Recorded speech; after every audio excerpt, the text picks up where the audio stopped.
تو ایک زمانہ ہمارے اوپر ایسا گزرا ہے کہ لوگ ایک دوسرے کا احساس کرتے تھے. یہ بغداد کی کہانی ہے. ایک شخص صرف یہ دیکھنے کے لیے آتا ہے کہ یہ لوگ عزت کیوں اتنی زیادہ پا گئے ہیں.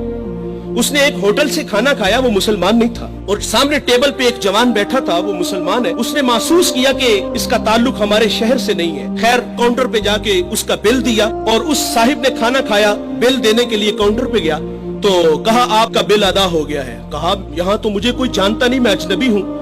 کہا ایسے ہی ہے, ایک مسلمان تھا اور اس نے آپ کا بل دیا اور چلا گیا. رکا اس لیے نہیں کہ آپ شکریہ کے لیے آگے بڑھیں گے, تو اس نے یہ بھی اپنے لیے مناسب نہیں سمجھا کہیں یہ نفس کی غذا نہ بن جائے. وہ اس بات سے متاثر ہوا. پھر ایک دکان پہ گیا, اسے کوئی چیز چاہیے تھی. جب دکان پہ گیا تو اس نے کہا یہ چیز مجھے چاہیے, قیمت طے ہوئی. تو دکاندار پتہ کیا کہتا ہے, وہ کہتا ہے بھائی اسی معیار کی اسی قیمت میں وہ جو سامنے دکان ہے, اگر یہ چیز تم اس سے خرید لو تو تمہیں کوئی اس پہ اعتراض تو نہیں. کہا مجھے چیز چاہیے. وہ سامنے دکان پہ گیا, اس نے وہ چیز خریدی, خرید کے جانے لگا. لیکن یہ تجسس تھا, اس نے ایسا مجھے کیوں کہا, یہ خود بھی تو نفع لے سکتا تھا, فائدہ تو اسے بھی ہو سکتا تھا, لیکن اس نے مجھے اس کے پاس کیوں بھیجا. دوبارہ پھر پلٹتا ہے اور آ کے کہتا ہے بھائی وہی معیار ہے, وہی قیمت ہے, لیکن اس کے پاس بھیجنے کا مقصد کیا تھا تیرا. اس نے کہا بھائی صبح سے اس وقت تک میرے پاس بڑے گاہک آئے ہیں اور میں نے اپنے بیوی بچوں کے لیے رزق روٹی اکٹھی کر لی ہے, اور وہ جو سامنے بھائی ہے اس کے پاس صبح سے لے کر اس وقت تک کوئی گاہک بھی نہیں آیا.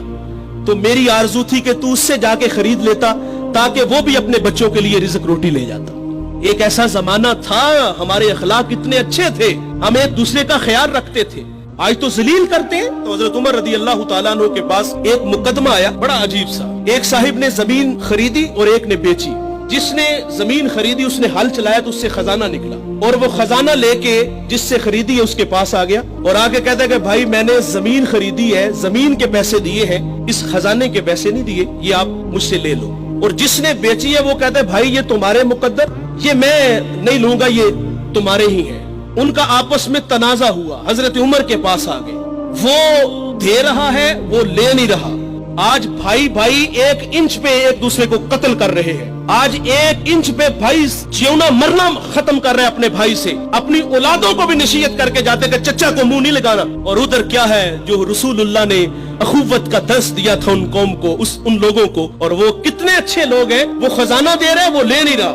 حضرت عمر رضی اللہ تعالیٰ عنہ کے پاس فیصلہ آیا تو آپ نے فرمایا تم دونوں صاحب اولاد ہو. کہا ہاں. ایک نے کہا میری بیٹی ہے, جس نے زمین بیچی تھی اس کی بیٹی تھی, جس نے خریدی تھی اس کا بیٹا تھا. کہا دونوں کا نکاح کر دو, اور وہ جو خزانہ ہے وہ بیٹی کو جہیز میں دے دو تاکہ وہ خزانہ دوبارہ اس کے پاس چلا جائے.